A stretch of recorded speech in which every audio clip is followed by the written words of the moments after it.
40 anos, tricampeão mundial de Fórmula 1.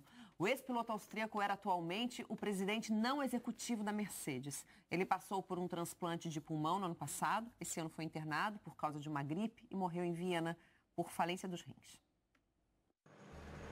Nos últimos anos, por onde ele andasse nos circuitos de Fórmula 1, pelo mundo todo, quem o via sentia um enorme respeito. Porque o austríaco Niki Lauda representava na pele, na carne, a evolução desse mundo que sempre representou velocidade, tecnologia e perigo. Lauda foi campeão em 75 e depois conquistou o bicampeonato em 77.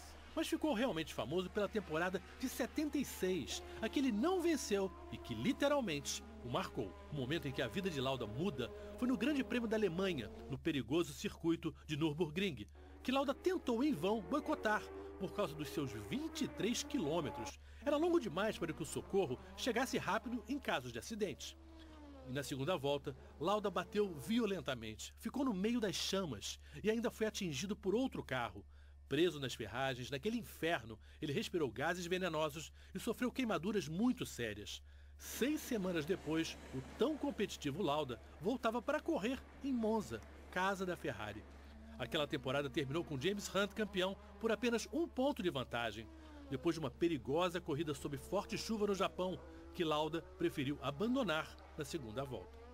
O tricampeonato veio em 1984. Lauda estava na McLaren, que dominava a temporada. Niki Lauda é tricampeão mundial de Fórmula 1. No ano seguinte, na Holanda, ele cruzou a linha de chegada em primeiro pela 25ª e última vez na carreira. A imagem de Niki Lauda, com o rosto deformado pelas queimaduras, afligia quem o via, pessoalmente ou pela televisão. Ele passou por várias operações para tentar minimizar os efeitos do acidente, inclusive aqui no Rio, com Ivo Pitangui, médico que era referência mundial nesse tipo de cirurgia. Mas ele sempre usava um boné para esconder um pouco essas cicatrizes. Durante anos, Lauda foi um monumento vivo dos perigos da Fórmula 1. Tricampeão, assim como Ayrton Senna, o austríaco Niki Lauda teve a sorte de viver mais 42 anos depois de um acidente que o deixou tão perto da morte. Ele teve uma vida especial, como poucos nesse esporte. A gente vai agora ao vivo a Mônaco. O Principado recebe no domingo o grande prêmio mais charmoso da Fórmula 1. Certamente será um fim de semana de muitas homenagens. Mariana Becker conversa com a gente. Como é que está a mobilização por aí, a repercussão da morte de Niki Lauda? Mari, bem-vinda, boa tarde para você.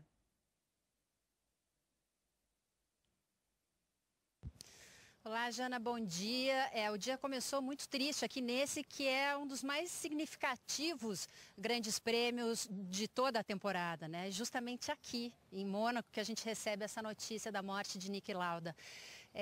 Para todo mundo que passava aqui no paddock, eu acho que na cabeça tinha a ideia de que sorte, que nós que gostamos de automobilismo e da Fórmula 1, que sorte que a gente sempre teve de conviver com ele. Niki Lauda sempre foi muito direto, sem rodeios, muito verdadeiro. E isso, para nós jornalistas, era uma dádiva, porque aí é que você conseguia saber as coisas, né? A opinião dele era sempre muito contundente, não era um homem realmente de rodeios. E por isso também era muito querido aqui.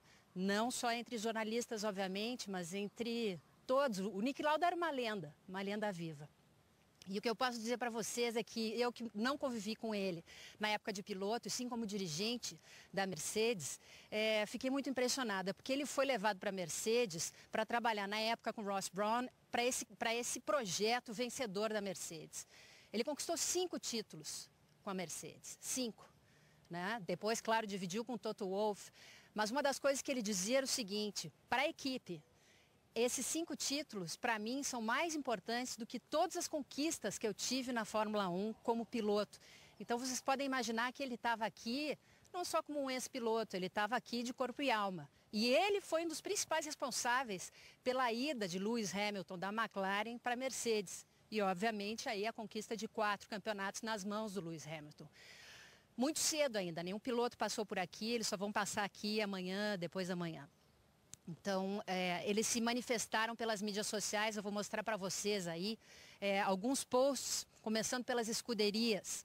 A Ferrari diz que todos estão profundamente tristes com a morte do piloto, que ganhou 2 de seus 3 títulos mundiais na escuderia. A Mercedes postou um coração em homenagem ao piloto e a McLaren postou uma foto em homenagem com a legenda: lenda agora e para sempre. Entre os pilotos, o Emerson Fittipaldi, que correu, né, na mesma época do Nick. Querido Nick, você tinha muito talento, duro nas pistas, mas sempre leal. Você super campeão. Sua história inspirou minha vida. Massa diz que Lauda foi uma grande inspiração para ele. Rubinho se refere ao Lauda como o meu amigo. Falei agora há pouco com a Bia Figueiredo, que chamou Lauda de gladiador. Ele voltou dos mortos, né, depois desse acidente, e ainda conquistou o bicampeonato mundial. Abriu mão naquele mesmo ano do campeonato, quando James Hunt ganhou, conquistou o bicampeonato e depois voltou a conquistar o campeonato mundial, sagrando-se tricampeão mundial, mas mais do que isso, uma grande lenda. Jana. Obrigada, Mari, pelas informações. Um beijo, um ótimo dia de trabalho para você em Mônaco. Mariana Becker ao vivo de Mônaco, aqui com as informações, as homenagens a Nick Lauda. Bacana. Temporada de 71, 79, 82 e 85, grandes prêmios. Tem 177 títulos, 75, 77, 84, vitórias, pódios, 25, 52 pódios, pole positions, 24. E aí tem um hiato ali, né? Ele parou de correr em 79, voltou em 82 e foi campeão em 84. Sim. Competindo contra um piloto mais jovem. Por meio ponto contra o Alain Prost. Graças àquele grande prêmio de Mônaco. Exato, do grande prêmio de Mônaco. Preferiram dar meia vitória para o Alain Prost. Não, mas o Senna, segundo colocado, não vai chegar, não vai ganhar logo de cara no primeiro ano e tal. Tiraram, né? O que poderia ter sido uma vitória. A gente não sabe o que aconteceria se a prova fosse até o fim.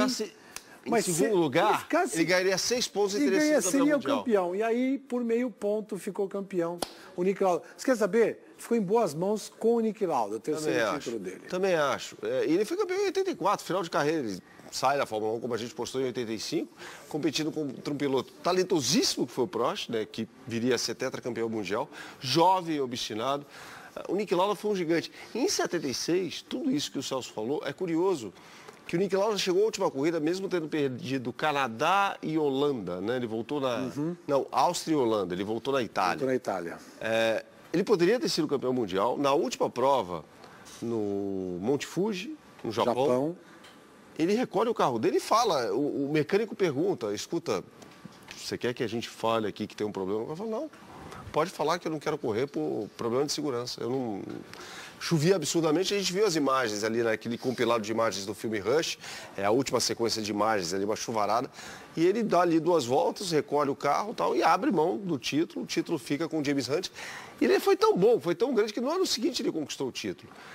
Eu acho, Celso, que se não fosse aí, a gente vai falar se, e o se tem, né, ele abre um leque de possibilidades. Mas se não fosse o acidente de Nürburgring, ele teria conquistado o título em 76, 77. Teria conquistado, mas eu acho que é importante na história não só dele, mas como da Fórmula 1, o fato dele ter sofrido aquele acidente, sobrevivido, ter tido a atitude de voltar e ter, mais ainda, a atitude de nunca ter feito uma cirurgia plástica para se livrar das marcas do acidente. Por quê?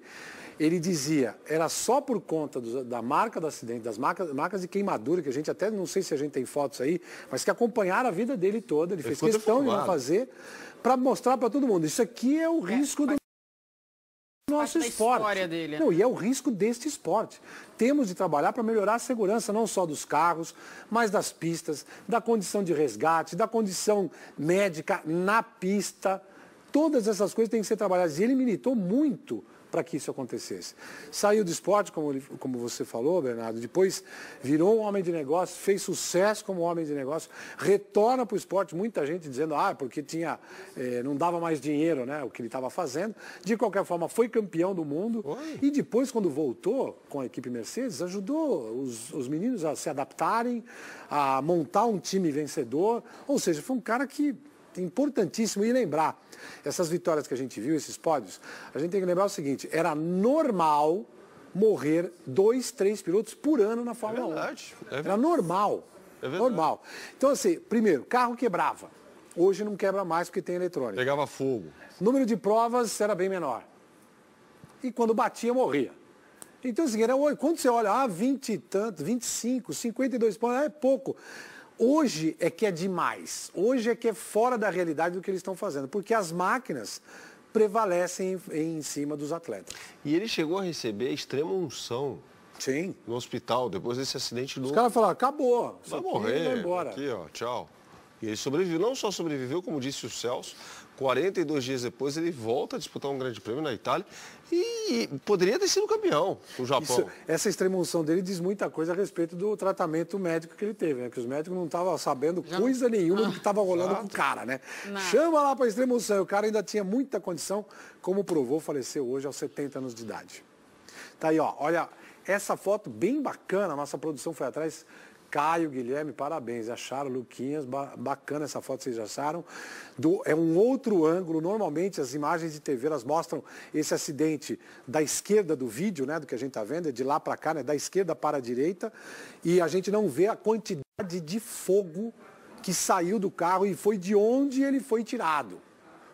Então é só isso que era normal na Fórmula 1. Olha, e as marcas dele, as marcas que ele ficou, isso já, né? Recentemente, não é uma imagem muito antiga. Ó, essa é mais antiga, isso foi logo na época, né? Em que ele passou pelo primeiro tratamento e depois falou assim, eu não vou fazer mais do que o que fizeram na hora do acidente. O que fizeram para melhorar essa coisa da pele, não mais vou tocar. Ele não tinha sobrancelhas, como vocês estão vendo aí, e carregou essas marcas para mostrar para todo mundo o que era a Fórmula 1 da época. Ele foi um exemplo vivo dessa história toda.